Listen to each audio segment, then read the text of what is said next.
یہاں تو کوئی نہیں بول رہا، ری بلڈ کی بات ہو رہی ہے، لیکن وہ غزہ کے نہتے بچے کل رات شہری میں مار دیا 300، ایک انسان کا قتل ساری انسانیت کا قتل ہے۔ یہاں پہ افطار پارٹیاں، ڈنر، اپنے اپنے دھندے جاری ہیں۔ غزہ جو قبرستان بن چکا ہے، راکھ کا ڈھیر بن چکا ہے، ہم بار بار آواز اٹھاتے اور اٹھاتے رہیں گے کیونکہ روز حشر ہم سے حساب ہوگا۔ عبداللہ حمید گل صاحب کیا کہتے ہیں آپ اس پہ؟ بسم اللہ الرحمن الرحیم، بہت بہت شکریہ آپ کا۔ اس میں تو کوئی شک و شبہ نہیں ہے کہ جو میرے خیال میں دہشت گردی ایک ریاست کی سرپرستی میں جاری ہے غزہ کے اندر، وہ تو میرے خیال میں اب ناقابل برداشت ہو چکی ہے۔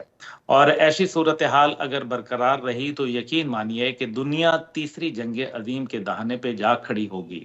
اور کیونکہ جب بھی ظلم بڑھتا ہے تو آپ کو پتہ ہے پھر اینٹی کرائسٹ فورسز جو ہے ان کے مقابلے میں ہمیشہ معاملات جو ہے وہ خراب ہوتے ہی دیکھے آئے ہیں، اور تاریخ انسانیت بھری پڑی ہے۔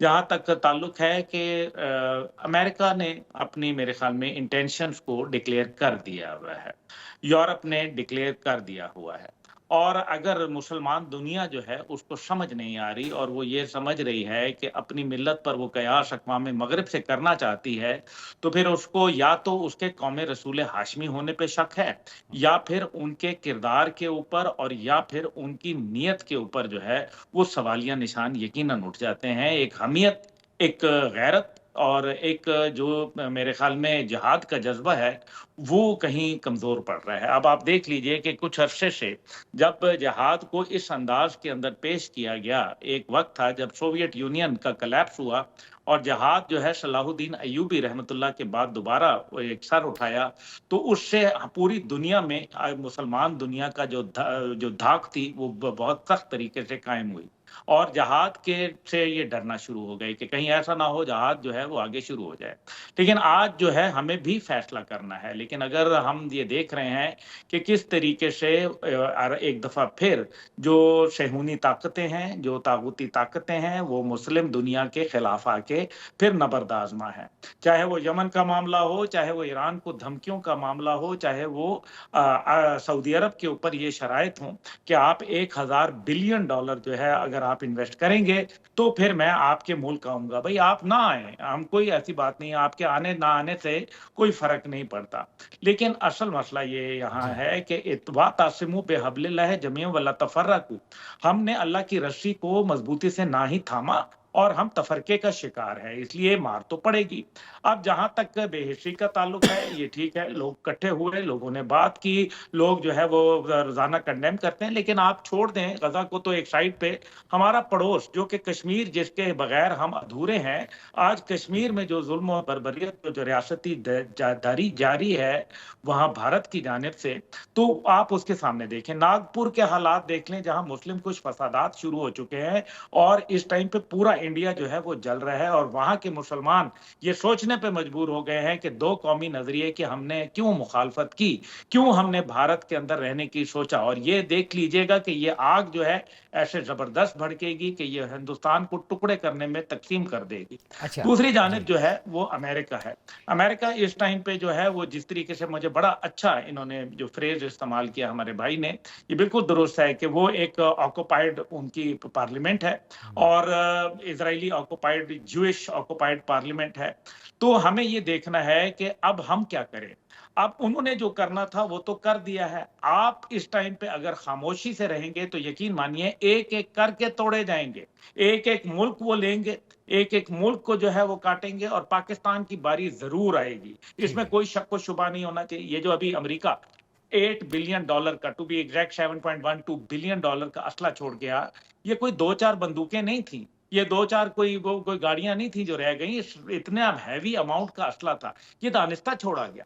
کیوں چھوڑا گیا؟ تاکہ نیوکلیئر پاکستان کو جو ہے وہ نیوٹرلائز کیا جا سکے، نیوکلیئر پاکستان کے اوپر جو ہے دہشت گردی کا بازار گرم کیا جائے، کیونکہ براہ راست جنگ نہ ہندوستان نہ کسی بالکل باپ کے صحیح ہے۔ مجال نہیں میں ہے کہ وہ عبداللہ بھائی پاکستان سے لڑ سکے۔ اسلامی صدارتی نظام کی طرف کیوں نہیں جاتے؟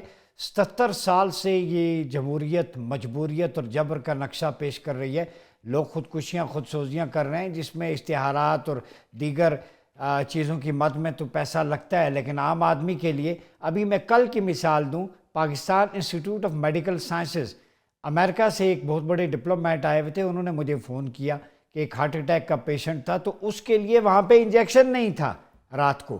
تو یہ آپ کے کیپٹل کی اگر یہ پوزیشن ہے کہ ایکو کے لیے 1 مہینے بعد کا ٹائم ملتا ہے، تو ریاست کا بنیادی مقصد بیسک نیسیسٹیز آف لائف اس کو پرووائڈ کرنا. آرٹیکل 38 بھی کہتا ہے to ensure basic necessities of life.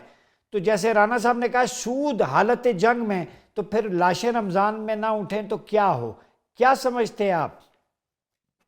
دیکھیں ڈاکٹر صاحب، جو گلوبل نبوی آرڈر ہے نا، وہ اصل میں جو امریکہ نے 9/11 کے بعد جو نیو ورلڈ آرڈر دیا تھا، جو actually it turned out to be a disorder, پوری دنیا کا ورلڈ ڈس آرڈر ہو گیا. کیونکہ گلوبل نبوی آرڈر جو ہے وہ تو بنیادی طور پر جس کو کہتے ہیں تقسیم نہیں پیدا کرتا، اتحاد پیدا کرتا ہے، انصاف ہر خاص و عام کے لیے برابری کی سطح پر پیدا کرتا ہے، اور اللہ کی خلق کے لیے جو ہے وہ حفاظت، کفالت اور عدالت کا بندوبست کرتا ہے. اب یہ چیز تو کانٹرڈکٹ کر رہی ہے، کیونکہ امریکہ تو کہتا ہے جو ہم کہہ رہے ہیں وہ ٹھیک ہے، کیونکہ ہم نے کہا کہ اس کے پیچھے جو ہے اسامہ بن لادن تھا، تو اس لیے پورے ملک پہ چڑھ دوڑو. ہم نے کہا عراق کے اوپر حملہ کر ڈالو، باوجود اس کے کہ ویپن آف ماس ڈسٹرکشن وہاں نہیں تھے، لیکن کیا ہوا، ہم نے 10 لاکھ سے زیادہ لوگوں کو موت کے گھاٹ اتار دیا. ہم جو ہے وہ کہتے ہیں کہ دنیا کے قانون جائیں جہنم میں، لیکن ہم ابو غریب، رینڈیشن کیمپ اور اسی طریقے سے گوانٹانامو بے جیسے جو ہے کالے جیلیں جو ہیں وہ بنائیں گے. تو یہ تمام باتیں جو ہے یہ آپ کو سمجھنا چاہیے کہ یہ ٹکراؤ ہے بنیادی طور پہ. وہ سیمیول پی ہنٹنگٹن جو کہتا تھا کلیش آف دا سیولائزیشن، جی یہ کلیش آف دا سیولائزیشن. ابھی ہم اس کے اوپر اگر بات کر لیں کہ ہم جو پاکستان کے اندر اگر بات کریں اسپیسیفکلی، تو گلوبل نبوی آرڈر کیا ویسٹ منسٹر ڈیموکریسی کے ساتھ کھڑا نظر آتا ہے آپ کو؟ تو یہ تو بالکل پولز اپارٹ ہے. اس کا مطلب یہ ہے کہ یہ ہمارے لیے جو نظام جمہوریت کا چنا گیا، جو کہ قائد اعظم رحم اللہ کی کبھی بھی خواہش نہیں تھی، لیکن انہوں نے یہ کہا تھا کہ رومال برابر دے دو، لیکن اس کو میں ایک اسلام کی تجربہ گاہ بناؤں گا. لیکن کیا یہاں بن سکا؟ کیا ہم نے آئینی طور پر اللہ کی حاکمیت اور قرآن اور سنت کی بالادستی نہیں قبول کی؟ تو پھر قرآن اور سنت کی بالادستی کو قبول کرتے ہوئے آئینی طور پر روزانہ ہم اگر آئین کی خلاف ورزی کرتے ہیں، تو پھر آپ مجھے بتائیں آرٹیکل 6 کس کے اوپر جو ہے وہ اس کا اطلاق ہوتا ہے؟ یہ ایک بات ہو گئی. دوسری بات جو ہے وہ افغانستان کے حوالے سے دیکھیں، ابھی افغانستان سے کہا جا رہا ہے کہ جی ہم اسلحہ لے کے آنا چاہتے ہیں، لیکن تلسی گیبرڈ جو کہ CIA سینٹرل انٹیلیجنس ایجنسی امریکہ کی جو ہے چیف ہیں، انہوں نے پاکستان ان کو آنا چاہیے تھا دورہ کرنے کے لیے، وہ بھارت پہنچ گئی. بھارت پہنچ وہ گئی، بالکل. بھارت کیوں گئی؟ اب آپ یہ دیکھیں، آپ کو اس کو سمجھ آئے گا کہ اصل میں وہ اس خطے کو ڈس آرڈر کریٹ کرنا چاہتے ہیں تاکہ وہ اپنا الو سیدھا رکھیں. وہ ہر سے جو ہے وہ پیسہ کشید کر رہے ہیں. ان کی جو اکنامک ایکٹیویٹیز یا اکنامک وارز جو کہ وہ اب لوگوں کے اوپر ڈالنا چاہتے ہیں، اس کے اندر تمام پیسہ جو ہے وہ لے جائیں. آلریڈی امریکہ وہ دنیا کا ملک ہے جہاں جمہوریت کا جنازہ روزانہ نکلتا ہے اور بڑی شان سے نکلتا ہے. میں آپ کو اس کی مثال بتا دیتا ہوں. 4% جو ہے وہ دنیا کی پوری آبادی کی وہاں بستی ہے، 4%. اور دنیا کے 34% قدرتی وسائل جو ہے وہ اس کو کھاتے ہیں، کنزیوم کرتے ہیں. تو کیا یہ جمہوریت ہے؟ تو کیا اگر یہ جمہوریت ہے تو پھر بھائی بھر پائے دنیا میں نہ آسٹریلیا نہ برطانیہ، کیونکہ وہاں تو جمہور کہتے ہیں کہ جناب غزہ پہ جنگ بند کرو، لیکن وہاں پتہ چلتا ہے وہ ٹروپس بھجوا دیتے ہیں، وہاں مزید اس کے جو ہے اسرائیل کے ساتھ جی کھڑے ہوتے ہیں.